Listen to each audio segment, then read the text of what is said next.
So one of the things that you could do is like a seasonal marketing campaign where you market a spring cleanup and there's some sort of incentive to sign up for a spring cleanup before a certain date and get a gift. It doesn't have to be a discount. Forget about Facebook. I don't care if people like you on Facebook. Unless you're paying Facebook, like 2% of the people who follow you would even see it. Whereas if you get a Google review, way more valuable. And that was one of the key things that I learned here from you was that Google is more important than social media. We spent $350 in boosted ads and sponsored ads. We got lots of page likes on Facebook. Do you know that as far as website traffic, we got 5? And I will never pay Facebook again. Hey everyone, we're here at Belgard University in Southern Pines, North Carolina, and I just met Michelle from Wedgwood, and she was taking notes, and she's been in business. She won the longest in business contest. Her family's business has been in business for 75 years. So 75 years this year. You're doing so many things well. You brought your print things that you hand out. So I just wanted I wanted your opinion, so I knew about you ahead of time. Okay. I Googled you. You Googled me? I did. What did you find? I found very interesting information, and I was very excited to meet you because we had just redone our website and everything, and the fact that you focus marketing on the niche of landscaping, for me, was more appealing than just a broader company that just handles everybody, because I felt like you probably had a better pulse on our needs than just a run-of-the-mill marketing agency. Well, we'll see. I'm hoping to see. We'll see. So, so you brought some things. First of all, tell us a little bit about your background. So, what's your My background is very varied, so I won't bore with that. But as far as our family business, it started in 1951 by 2 military retirees from World War II, one of which was my husband's great-grandfather. Cool. And the original business was a flower shop. It was a roadside flower stand in Norfolk, Virginia, on Little Creek Road. And it started on the location of where our first garden center started about 15 years later. And then what did the business evolve into? Was it a garden center? We had 2 retail locations for over 40 years, one in Norfolk and one in Virginia Beach. When the big box companies started getting really, really popular with their garden centers, it kind of really took a big chunk of our market share. So my father-in-law at the time had to kind of evolve and roll with the punches. And we dealt with some financial things in the business with that, which caused us to decide to close down our retail operation so that we could focus on the services that our customers were calling us for the most, which was landscaping, installation. Well, that's cool. So 75 years in business, and what stood out from the presentation today? Honestly, the things that we are the lowest scoring on. Having the need to make sure that our customers are leaving our reviews. Having our customers spread our name out there in a positive manner is excellent for us. And our customers are our legacy. And with that, we have 3rd and 4th generation customers in addition to 3rd and 4th generation owners, which we feel that is such a strong thing to have in our industry. So setting ourselves apart from that, we try to make sure that we have our marketing material, and when we go to do jobs, our employees are required to put our door hangers on properties, at least 10, on a street that we do a house. Because they see our trucks out there, they see our guys in our logos, and then they see this on their door, and then they talk to their neighbors. And now they have our information. They've had a firsthand account from a neighbor who's dealt with us, had our services. They see our final product. They see we're listed in the newspaper. They see we're winning awards. And now they get to deal with us right from the start and know our processes. Well, I love it. We do direct response marketing, which is a big part of that is multimedia, multi-touch marketing. So exactly what you're talking about. So the media could be print, it could be a door hanger, it could be a postcard, it could be a video, it could be social media, email, all of these little touch points, and then you meet people in person, and then part of what they do is they do Google you. So you Googled me. Yes. And I Googled our business. Okay, so this is what I liked. You Googled yourself during my talk, and you realized you only have 3 reviews right now. And For a so 75-year I business with joked thousands of customers. that you have 3 very high-paying clients over 75 years, right? Yeah. So anyway, so Not a good picture, it's really. not, but I would approach asking for it the same way that you're already doing this. So maybe you have a print leave behind that you give people that asks them to leave you a review. And on it, there could be Is it that one or is it, no, it's this one. But this one says Facebook Facebook review. Oh, like us on Facebook and Yeah. receive a free gift card. And I learned from you that although that's good, Google would be better. Well, so there were some fun percentages that I threw around. One of them is that do you remember what percentage of people you ask to give you a Google review will do it? Yes. You said if you ask 100, you get 10. Yeah, so 10%. So I was joking with you kind of about getting to 300 reviews. Now this might take many years, but hopefully you're on the podcast years from now and you have it because you're like, oh yeah, well we have 3,000 customers that we've worked with. Like maybe not all of them even have a Google account. Or I mean, if you've been in business 75 years, maybe not all of them are alive. Well, what made me realize is that, so that is just for Wedgwood. My husband's a sole proprietor of Lane Landscaping Services, which is listed below here. This company has done over 1,000 homes in the last 13 years, just doing builder landscape packaging where they grade and anything that's been disturbed during the building process. Okay. Wow. That's significant. We're far-reaching than Do just they one. need to be separate businesses?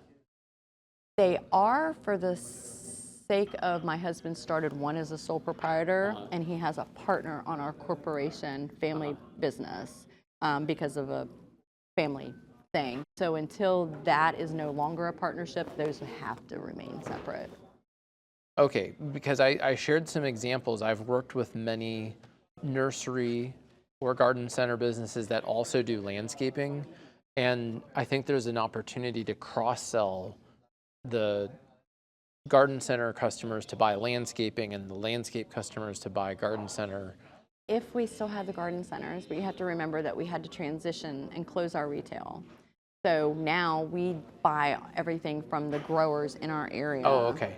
Well, so that's where I'm a little confused because this still has Wedgwood Garden Center. And that's what I wanted to ask you about. How confusing is that to our customer base? If our legacy customers know us as Wedgwood Garden Center, and then we have 2 companies, one is Wedgwood Garden Center Incorporated, and one is Lane Landscaping Services, and we're marketed as Wedgwood and Lane. What is the word Wedgwood? What is the meaning of that? How was it picked? Geographically, because where the flower stand was located, that area of Norfolk was called Wedgwood. Okay. Well, so what about Lane? Lane is the family name. It's a conundrum, Yeah. and we're aware of it. Because the business was started without the family name in it, and it is known that the Lanes own it. So it's a difficult thing, and it's something that I've struggled with for the last 4 years when I took over. So there isn't a garden center, but the business is No. called Wedgwood Garden Center. Yes. Do you get calls for garden center type Yes, stuff? and my answer to that is, I'm sorry. I know that that sounds very confusing. However, just because we don't have the retail space to have it, we do still have the items that you want available if it's growing material. We get it What for them. size projects do you want to sell from the landscape service in dollars? Do you know the budget for these projects? I am not the person to ask for Okay. that, because as far as the business goes, I don't do anything outside anymore. Well, so I mean, because there's a lot of services here. There's grading, landscape design and installation, erosion control, site cleanup, BMPs, sod, drainage. Okay, so BMPs, in our area, what they require is that you have to have mitigators because we're in Chesapeake Bay. So we have the Chesapeake Bay Preservation Area. It is highly regulated, very, very regulated. We are registered land disturbers in the state as well, because you have to show them that you're not damaging to the waterways. because I don't know if you know a lot about our area in the Chesapeake Bay. It's a massive body of water, and it touches so much land, and there's so much sediment and runoff that can affect it, and the estuaries and the crab population. It is highly regulated in our area. Which of these things, if we could leave the podcast and I was like, here you go, here's a bunch of one of these, which of these services do you think you'd want new customers for above the others? Oh, the higher dollar hardscaping stuff. Okay, I thought so, because we're at Belgard Yep. U. I would spend more time thinking about this before finally deciding, but my initial gut sense is to go with something, I mean, you've got Wedgwood and Lane, and maybe add landscape design. Wedgwood and Lane landscape design. Oh, shoot, is that not? Oh, 'Cause I'm- because all of our other branding, it does say landscaping, but Okay. that does not. And I never realized that I took it off of the logo, the word landscaping, because the word landscaping is underneath of our logo big. Okay. It's just not in any of this. I wish somebody was out here with Well, yeah, with so our clothing, because it shows our true logo. well, yeah, so and this is normal, especially with a business that's been around for 75 years, that there would be Like 5 different logos that Yes. has evolved through time. a bunch of logos, a bunch of business names, a bunch of email addresses, wedgwoodlandscaping.com. I'm glad that you own that. I'm going to Google you real quick. Wedgwood and Lane Landscaping. One other fun thing is there is a Google listing out there called Wedgwood Garden Center Inc. -landscaping office. I know, and I've been fighting with Google to get that changed, and I don't know how to get that changed. Okay. Yeah. They say we're not a legit business, and I say, yeah, we are. We're 75 years old. Why aren't we? Because when Google researches our business, it's conflicting to them because they find Wedgwood Garden Center, they find Wedgwood and Lane, they Yeah. find Lane Landscaping So Services. I'll give you a hint that one of the things that often is the crux of this is the phone number. So you may have a phone number in your business that has been used for a long time, and if it's associated with one business name on a certain Google listing, and now you have a different Google listing with a different business name and it has the same phone number, that can be a red flag to Google, like, we're not really sure about this, you have this duplicate listing issue. Okay. So look into that and Okay. find sites that mention your phone number and the old business name and change those mentions to the new business name. Okay. So basically there's all these other websites that need to be consistent I know. to have the result of showing up for your brand name on Google.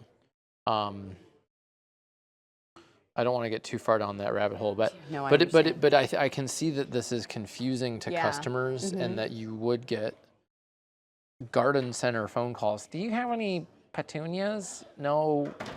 Well, kind of. I mean, we could help you with a landscape project, but we don't have any for sale. But I like what you're doing. I mean, I love this. We call this the cloverleaf strategy. If you imagine a cloverleaf and you go to the 4 houses around your customer, you're doing 10. That's even better. One idea would be to have an offer on here. Okay. So one of the things we do with our clients is seasonal marketing campaigns. And so do you guys do landscape cleanup? We do. Okay. So We do storm cleanup. We do snow removal. We do all the standard things. you could market a spring cleanup during January, February, March, and have some sort of offer for spring cleanup. So one of the things that you could do is like a seasonal marketing campaign where you market a spring cleanup, and there's some sort of incentive to sign up for a spring cleanup before a certain date Okay, great. and get a gift. It doesn't have to be a discount, but that would create some urgency to reply to your thing. And then during the fall or the end of the summer, you have a seasonal postcard that you give fall out mulching that's like or fall something, mulching. or aerating, or winter pruning. Because yeah. this is good. I mean, that you're doing this alone is great. Thank you. And adding an offer on there could make it even more attractive. And then forget about Facebook. I don't care if people like you on Facebook, because the last time I over looked, Facebook. It's not working. yeah, well, here's the reason why. Facebook reach. So of the, let's pretend you had 100 people that liked you on Facebook, 2% of them would even see your posts when you make them. So unless you're paying Facebook, like 2% of the people who follow you, roughly, last time I looked into it, would even see it. Whereas if you get a Google review, way more valuable. And that was one of the key things that I learned here from you, was that Google is more important than social media. And I'll give you a little statistic on what we have spent and what we have received back from it. We spent $350 in boosted ads and sponsored ads. We got lots of page likes on Facebook. Do you know that as far as website traffic, we got 5? And I will never pay Facebook again. Well, they've kind of designed it to keep you in Facebook, right? So that's the deal. Well, Michelle, you're doing a lot really well. Congrats on 75 years in business. You have awesome photos. Thank you. I saw them. Thank you. And you guys go get those reviews. And let's figure out your business name sometime. Cool? Yes, absolutely. It was a pleasure meeting you, yeah, and you too, valuable Michelle. information. Thank you. And I hope to see some more stuff from you guys in the future at these events. It's great. Thank you. And work with you guys, hopefully. So, Thank you. Thank you so much.